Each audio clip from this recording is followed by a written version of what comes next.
Hello friends, welcome to the DCB biology. Myself Ashwini Jain Kaur. और इस video tutorial में हम देखने वाले हैं about the agents of pollination.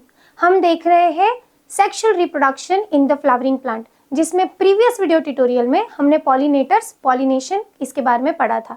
आज देखेंगे what about the agents of pollination. Pollination के एजेंट्स कौन होते हैं, राइट? देखो, पॉलिनेशन का मतलब क्या है? Transferring of the pollen grain from the anther to the stigma of the female flower of a same species is known as pollination.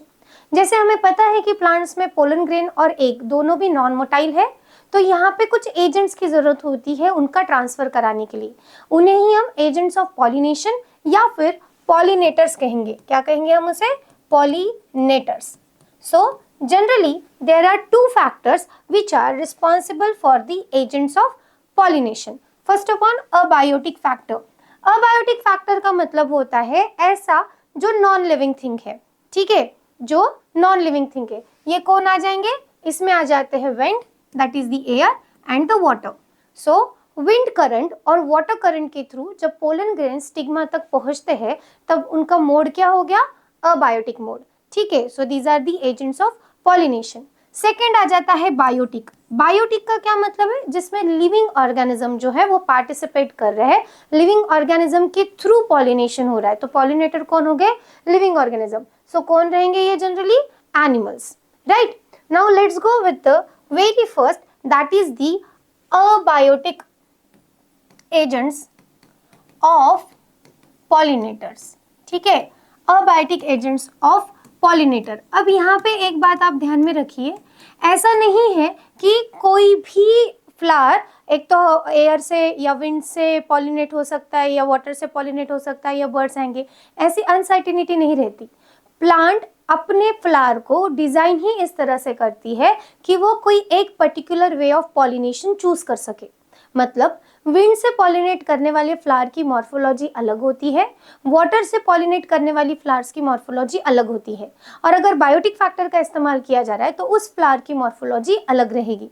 तो हम देखते हैं with the very first, that is the pollinator wind. Wind as a abiotic agent of the pollination. सब में पहले इसका feature ये है कि ये बहुत कॉमन मेथड है, ठीक है? पॉलिनेशन का ये कैसा मेथड है? कॉमन मेथड है।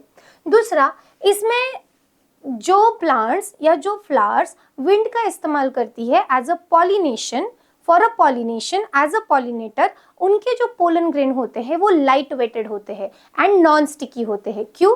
क्योंकि उनको हवा के साथ बहना होता है। अगर वो स्टिकी रहेंगे तो वो हवा में किसी भी डस्ट पार्टिकल या पार्टिकल को चिपक सकते हैं, और अगर उनका वजन ज्यादा रहेगा तो वो प्रॉपरली एयर करंट के साथ फ्लो नहीं कर पाएंगे। इस वजह से जो flowers pollinator as a wind choose करती है, wind as a pollinator choose करती है, उनके अंदर जो पोलन ग्रेन्स होते हैं वो कैसे रहेंगे?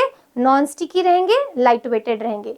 फिर स्टिग्मा में भी कोई फर्क पड़ता है क्या? हाँ, फीमेल फ्लावर का जो स्टिग्मा रीजन होता है, जिसे हम जनरली पिस्टल कहते हैं, प्रीवियस कुछ वीडियो ट्यूटोरियल में हम इसके बारे में डिटेल में पढ़ चुके हैं। ये पिस्टल जनरली फिदरी होती है, ठीक है? फिदरी इसलिए क्योंकि वो हवा में से पोलन ग्रेन को कैप्चर कर सके, पकड़ सके, और लार्ज होती है ताकि हवा उसके ऊपर मैक्सिमम क्या करे? स्ट्राइक करे और उसमें के पोलन ग्रेन्स को वो आराम से कैप्चर कर सके, ठीक है? सो लार्ज फिदरी स्टिग्मा उनके पास प्रेजेंट रहेगा, light non sticky pollen grains वो बनाएंगे। इसके एग्जाम्पल क्या है? Grasses, maize, rice, oaks and so on. These are the examples जिनमें पॉलिनेशन होता है वाया विंड, ठीक है? अब इनके कुछ और रिमार्क्स है क्या? यस है। फ्लावर जो है वो ऑफन सिंगल ओव्यूल कैरी करता है, मतलब एक ओवरी में सिंगल ओव्यूल रहेगा। मल्टीपल ओवरीज उनके पास रहेंगे बट एक ovule, only single ovule in a ovary. इसका बेस्ट एग्जांपल है मेज कॉब या कॉर्न कॉब, मक्के का कनस जिसके बोलते हैं, राइट? उसमें अगर आप देखोगे तो बहुत सारे दाने हमें दिखाई देते, तो वो एक पूरा ऐसे पूरा एक कॉब है, ऐसे लाइक दिस, ये पूरा एक कॉब होता है और उसमें हमें दाने दाने दाने दिखते हैं। मतलब each and every ovary is, एक second, something happened wrong, oh okay, each and every ovary क्या हो रही है? कन्वर्ट हो रही है।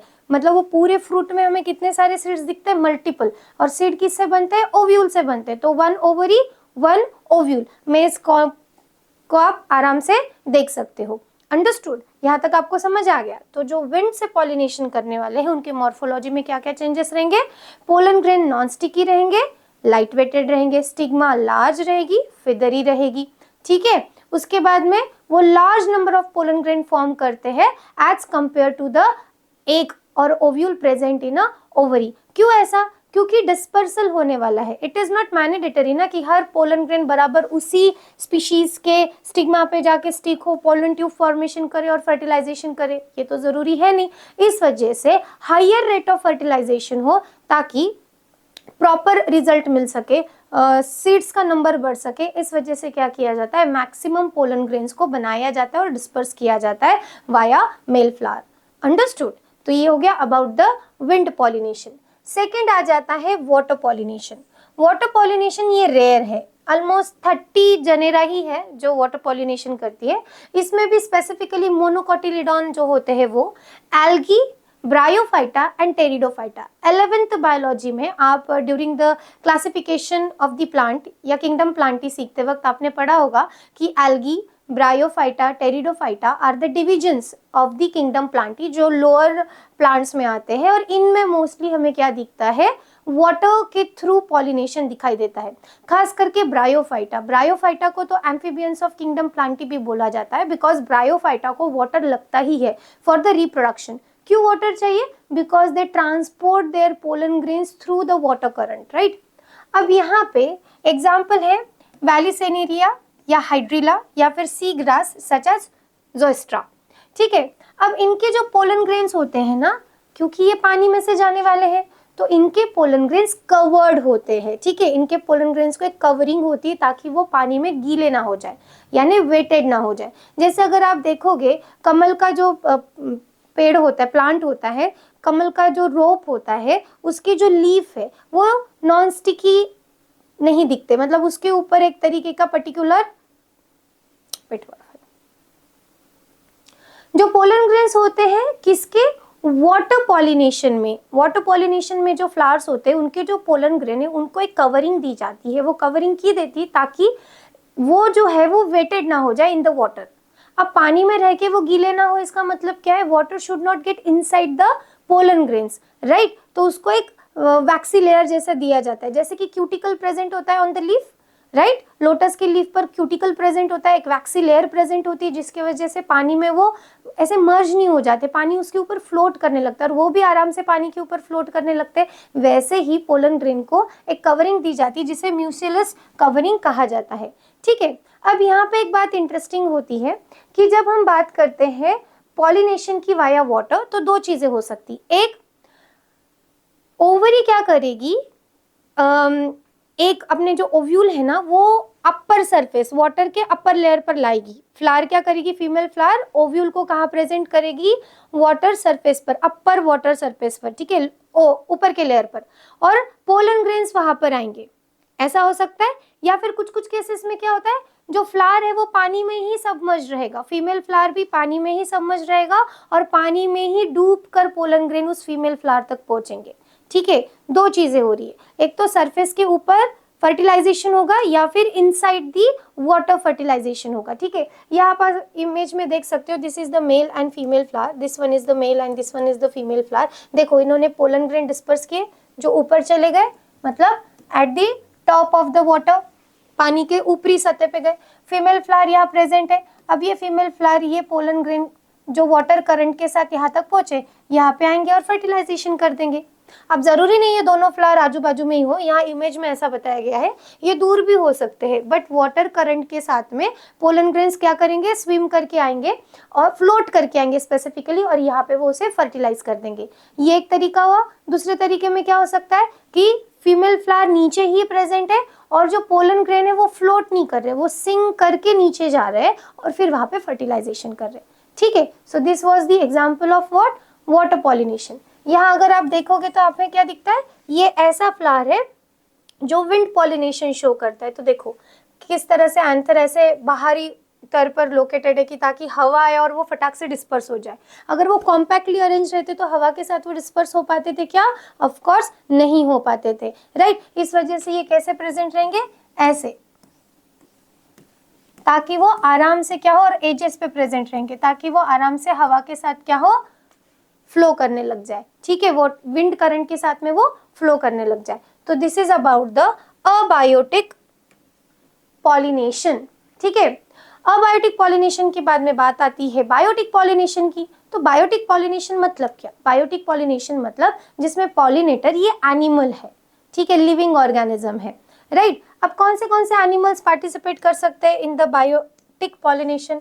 बीज, butterflies, flies, beetles, wasps, ants, moths, birds, bats, so many number. इतना ही नहीं, कुछ प्राइमेट्स हैं जैसे कि lemurs, arboreal rodents. Arboreal rodents उन्हें कहा जाता है जो ट्री ड्वेलर्स होते हैं। वो जैसे खारुताई आपको पता होगी, स्क्विरल, गिलहरी जिसे बोला जाता है कि वो प्लांट पे रहती है, या चिपमंक्स होते हैं जो प्लांट में होल करके वहां पर रहते हैं। तो इनको क्या कहा जाता है? अर्बोरियल। अर्बोरियल रोडेंट्स का मतलब जो ट्री ड्वेलर्स है, ठीक है, ट्रीज पे रहने वाले एनिमल्स। अंडरस्टूड। उसके बाद में रेप्टाइल्स जैसे कि जेको लिजर्ड्स एंड गार्डन लिजर्ड्स, ये जो है ये एग्जाम्पल्स है पॉलिनेटर के, ये भी पॉलिनेट करने में मदद करते हैं। नाउ अब इन सब में बीज जो है ना ये प्रोमिनेंट पॉलिनेटर है।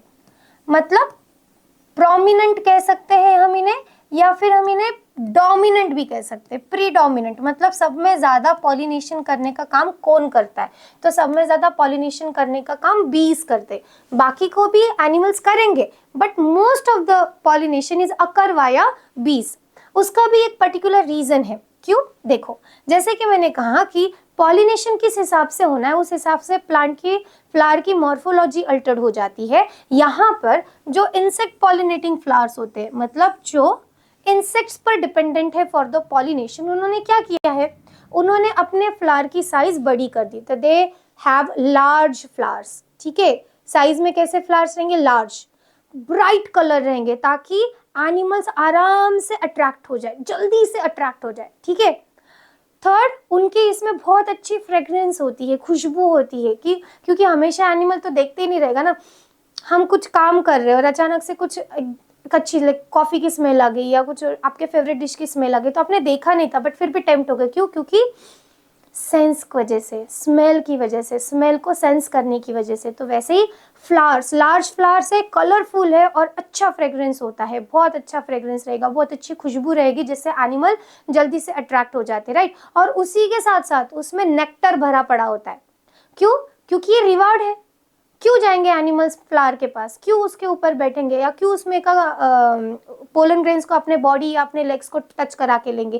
क्यों करेंगे? क्योंकि उनको रिवॉर्ड में क्या मिल रहा है? नेक्टर मिल रहा है। तो वो जाते हैं एक्चुअली वहां नेक्टर कलेक्शन के लिए, बट नेक्टर कलेक्शन के दौरान जो स्टिकी पोलन ग्रेन्स है वो अटैच हो जाएंगे उनके बॉडी को, उनके लेग्स को, उनके फीदर को, what ever the kind of animal is, उस हिसाब से उनके बॉडी के उस पार्ट पर वो अटैच हो जाएंगे, राइट। देखो अब यहाँ पे एक बड़ा डिफरेंस हमें पता चलता है। पहला कि जो अबायोटिक पॉलिनेशन करते हैं, अबायोटिक पॉलिनेटर पर डिपेंडेंट होते हैं, ऐसे फ्लावर्स में कोई नेक्टर नहीं है, ना ही कलरफुल पेटल्स होते हैं, ऐसा कुछ भी नहीं है। क्यों? क्योंकि उनको कुछ रिवॉर्ड देना ही नहीं है।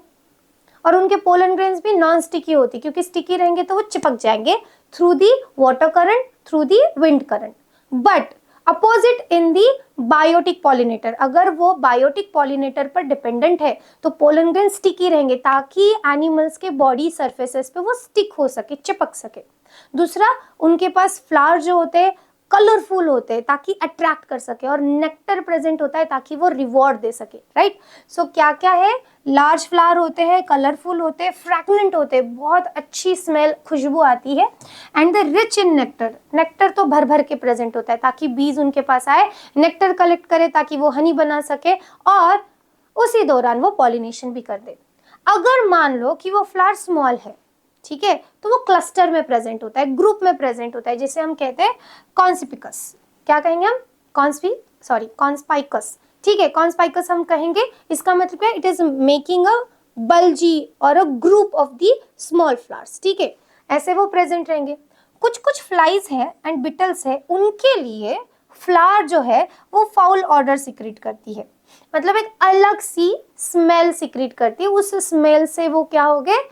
फ्लाइज एंड बिटल्स जो है वो अट्रैक्ट होंगे, वो अट्रैक्ट होके उस पर आएंगे नेक्टर कलेक्ट करने के लिए, और नेक्टर कलेक्ट करते करते जब वो फ्लावर के ऊपर बैठ जाएंगे तो एंथर के जो पोलन ग्रेन्स है, एंथर पे जो पोलन ग्रेन्स है वो स्टिकी होने की वजह से बीज फ्लाइज इनके लेग्स को, बॉडी को अटैच हो जाएंगे। Understood till this? यहाँ तक आप लोगों को समझ आया? फिर फ्लावर रिवॉर्ड करती है कुछ कुछ केसेस में अ सेफ प्लेस टू ले द एग्स। मतलब कुछ कुछ फ्लावर ने तो ये भी रिवॉर्ड दे दिया, ये भी एक ऑप्शन दे दिया एनिमल्स को कि भाई आप हमारे पास आओ और हमारे अंदर अपने एग को ले कर दो, ठीक है? आपके एग सेफ रहेंगे, आपको खाने के लिए पोलन ग्रेन्स भी मिल रहे हैं, क्योंकि बहुत सारे पोलन ग्रेन्स बनाते हैं। थोड़े बहुत पोलन ग्रेन्स वो ग्रोइंग बेबी ने खा लिए जो एग में प्रेजेंट, तो लार्वा ने खा लिए तो भी इतना फर्क नहीं पड़ता। थोड़े बहुत पोलन ग्रेन्स भी खा लेंगे, नेक्टर भी प्रेजेंट है, और उसके चलते वो क्या करेंगे, पॉलिनेशन भी करवा देंगे। और ये इस तरह से होता है कि दोनों की लाइफ साइकिल इनकम्प्लीट है। मतलब वो एनिमल, फॉर एग्जाम्पल मॉथ्स, वो मॉथ जो है वो अपनी life cycle without that flower complete ही नहीं कर सकता, तो उसके लिए मैंडेटरी हो गया कि भाई उस फ्लावर में अपने एग्स को लेकर हो ही, राइट? अब एग्जाम्पल है इसमें टॉलेस्ट प्लांट जिसकी हाइट लगभग 6 फीट है, ये है अमॉर्फोफैलस। नाम क्या है उसका? अमॉर्फोफैलस। ये टॉलेस्ट प्लांट है जो एक सेफ प्लेस प्रोवाइड कर रहा है for the laying the egg to the insects. और दूसरा एग्जांपल क्या है? Moths and plant yucca. Yucca plant, उसके फ्लावर्स में मॉथ्स अपने एग्स को ले करती है, वो वहाँ पर डेवलप्ड होगी, लार्वा बनेगी, और जब सीड जर्मिनेट करेगा, ठीक है, जब सीड जर्मिनेट करेगा तो उस सीड जर्मिनेशन के दौरान उसमें से लार्वा बाहर निकलती है। मतलब दोनों को भी ग्रोथ कैसे हो रही है? दोनों की भी ग्रोथ साइमल्टेनियसली हो रही है ना? इंटरेस्टिंग कि कितना डाइवर्स तरीके से प्लांट्स ने अपने आप को ढाल रखा है ताकि वो पॉलिनेशन करवा सके। उनको पता है, प्लांट्स को खुद को पता है कि उनको कौन से एजेंट के थ्रू पॉलिनेशन करवाना है, और उसी हिसाब से उन्होंने अपने आप को मॉर्फोलॉजिकली ढाला हुआ है। This is the really amaze fact of the कुदरत और नेचर का ये बहुत अच्छा सिस्टम है जो हमेशा मेस्मराइज करता है, right? So biotic and abiotic factor देखने के बाद एक क्वेश्चन राइज होता है कि हमने जो टाइप्स ऑफ दी फ्लावर्स देखे वो ऐसे थे कि यूनिसेक्सुअल फ्लावर, बाइसेक्सुअल फ्लावर। अब बाइसेक्सुअल फ्लावर जो होता है उसी फ्लावर के अंदर मेल एंड फीमेल दोनों गैमेटोफाइट प्रेजेंट होते हैं और वो ऑटोगामी कर सकता है, राइट? और हमने ये भी देखा था मोड्स ऑफ लाइक पॉलिनेशन में एक ऑटोगैमी होता है कि सेल्फ पॉलिनेशन वो कर रहे हैं। अब ऐसे में ब्रीडिंग जो है वो इनहिबिट हो जाती है, वेरिएशन ज़्यादा मिलते नहीं है, तो इसलिए कुछ प्लांट्स ने किया है क्या? प्लांट्स में कुछ मॉडिफिकेशन हुए हैं क्या? हाँ, हुए हैं। उसे हम कहते हैं आउट ब्रीडिंग डिवाइसेस। प्लांट्स ने खुद के अंदर कुछ इस तरह से डिवाइसेस लाए हैं या कुछ इस तरह से टेक्निक्स यूज की हुए जिसकी वजह से वो सेल्फ पॉलिनेशन को अवॉइड कर सके। क्या कर सके? वो सेल्फ पॉलिनेशन को अवॉइड कर सके, क्योंकि मैक्सिमम प्लांट्स जो होते हैं वो हर्माफ्रोडाइट होते हैं, having the both reproductive system in a one flower. Hermaphrodite flower मतलब बाइसेक्सुअल फ्लावर, ओके? अब इस वजह से सेल्फ पॉलिनेशन को डिस्करेज करना, कम से कम सेल्फ पॉलिनेशन हो या सेल्फ पॉलिनेशन हो ही ना, और ज्यादा से ज्यादा क्रॉस पॉलिनेशन हो ताकि वेरिएशन आए, इसलिए प्लांट्स ने कुछ डिवाइसेस जनरेट की है नेचुरली, कुदरत से ही, ठीक है? अब इसमें सब में पहला है कि पोलन रिलीज का टाइम और स्टिग्मा रिसेप्टिविटी का टाइम सिंक्रोनाइज नहीं रहता। अब इसका क्या मतलब ये समझ लो। ऐसा नहीं है कि हमेशा फ्लावर में स्टिग्मा जो है वो एक्टिव ही है और वो पोलन ग्रेन को अडेयर हो ही सकती है, ऐसा नहीं होता है। स्टिग्मा एक समय पर एक्टिवेट होती है, मतलब जब उसके ऊपर पोलन ग्रेन अटैच हो रहा है तो वो पोलन ट्यूब फॉर्मेशन के लिए जगह दे सकती है। ये अपकमिंग सेशन में हम सीखेंगे, राइट? सो स्टिग्मा रिसेप्टिविटी का मतलब होता है stigma is capable to receive the pollen grain and form the like help pollen grains to form the pollen tube, ठीक है? तो अब ये जो स्टिग्मा रिसेप्टिविटी है ये और पोलन ग्रेन का मैच्योर होकर डिस्पर्स होना, ये अगर सिंक्रोनाइज्ड रहा तो जब पोलन ग्रेन डिस्पर्स्ड हो रहे तभी स्टिग्मा पे जाके बैठेंगे और पोलन ट्यूब फॉर्मेशन हो जाएगा। बट अगर ये अनसिंक्रोनाइज्ड रहा तो मतलब पहले पोलन ग्रेन डिस्पर्स हो जा रहे हैं, ठीक है, और उसके बहुत समय बाद स्टिग्मा रिसेप्टिविटी एक्टिवेट हो रही है उस प्लांट की, तो क्या होगा? पोलन ग्रेन तो रिलीज हो गए बट उस समय वो स्टिग्मा पे जाके बैठे भी तो पोलन ट्यूब तो फॉर्मेशन हुआ नहीं, फर्टिलाइजेशन नहीं होगा, राइट? या फिर ऐसा होगा कि पहले स्टिग्मा रिसेप्टिविटी हो गई और पोलन ग्रेन बहुत समय बाद में डिस्पर्स हो रहा है। तो पहले ही स्टिग्मा ने क्या कर लिया, अपना रिसेप्टिविटी को एक्टिवेट कर लिया। तो through the wind, through the air, whatever the kind of pollination that flower is doing, उस हिसाब से क्या होने वाला है, वहां पर पोलन ग्रेन आएगा, पॉलिनेशन हो जाएगा। और उसके बाद में पोलन ग्रेन, उसी प्लांट के पोलन ग्रेन डिस्पर्स हो रहे, तो उनको अब जगह ही नहीं बची ना, क्योंकि फर्टिलाइजेशन तो अकर हो चुका है, राइट। तो this is one method, one device which has been developed in certain flowers, जिसमें क्या किया जाता है, पोलन का रिलीज होना और स्टिग्मा का रिसीव करने की एबिलिटी रखना सिंक्रोनाइज नहीं है, आगे पीछे है, ठीक है। तो इस वजह से सेल्फ पॉलिनेशन नहीं होता, ठीक है, या स्पेसिफिकली ऑटोगैमी नहीं होता। क्या नहीं होता, ऑटोगैमी नहीं होता। Second, anther and stigma placed at the different location of flower, मतलब इतने दूर दूर है वो कि एक दूसरे के कांटेक्ट में नहीं आ पाते, वहां से ही वहां पोलन ग्रेन ट्रैवल नहीं कर पाता। क्यों, क्योंकि पोलन ग्रेन भी तो नॉन मोटाइल है, राइट। तो वहां से वहां वो ट्रैवल नहीं कर पाएगा, इस तरह से उनको डिस्टिंक्ट जगह पे रखा जाता है।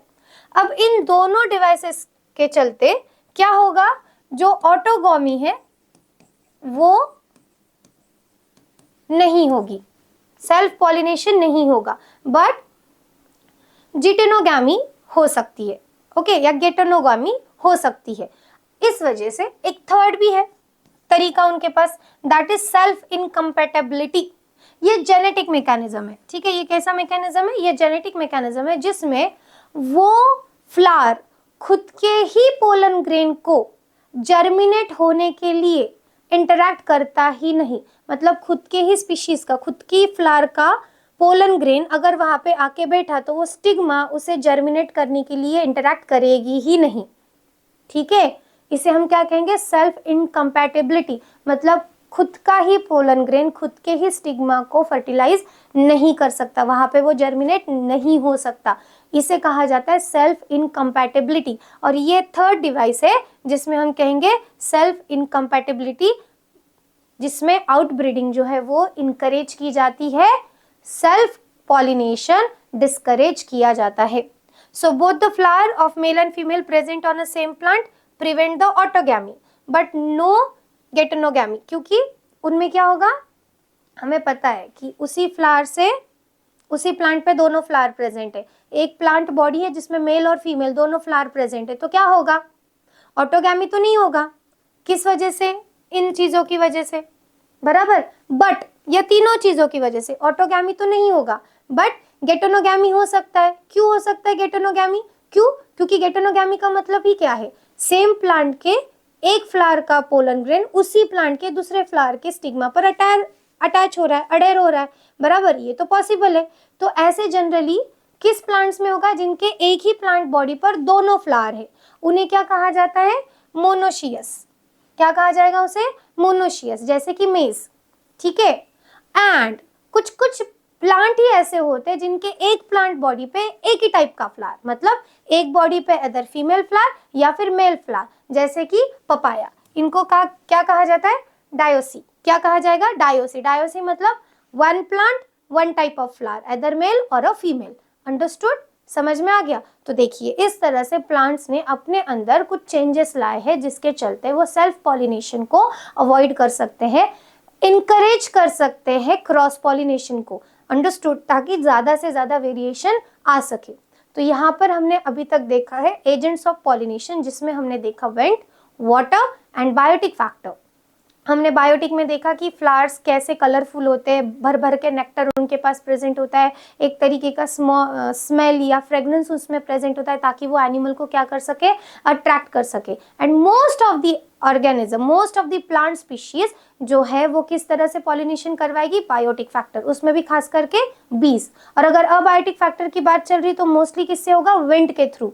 वाटर के थ्रू सिर्फ 30 जेनेरास है, राइट। तो this is all about the agents of pollination and outbreeding devices. यहाँ तक जो भी हमने कंटेंट देखा है from the first video to this, ये सारा की सारा बताता है प्री इंटरैक्शन, ठीक है, फर्टिलाइजेशन के पहले के event, pre events of the before the fertilisation, जैसे कि मेल गैमेटोफाइट फॉर्मेशन हो गया, फीमेल गैमेटोफाइट फॉर्मेशन हो गया, पॉलिनेशन हो गया। अब तो एजेंट्स भी आ गए पॉलिनेशन करवाने के लिए। अब नेक्स्ट इसमें हम देखेंगे पोलन ग्रेन और पिस्टिल का इंटरेक्शन, अब क्या क्या होगा, फर्टिलाइजेशन कैसे होगा, और फर्टिलाइजेशन हो जाने के बाद में फ्लावर में क्या क्या चेंजेस आते हैं, राइट। तब तक के लिए आप अगर इस चैनल पर न्यू हो तो डीसीबी बायोलॉजी को सब्सक्राइब कीजिए। वीडियो आपको अगर पसंद आया तो लाइक कीजिए, नॉलेजेबल है तो अपने फ्रेंड्स के साथ शेयर कीजिए। Study well, do smart work, be healthy, wealthy and peaceful. मिलते हैं नेक्स्ट वीडियो ट्यूटोरियल में विद द नेक्स्ट कंटेंट। तब तक के लिए bye, take care, have a great time.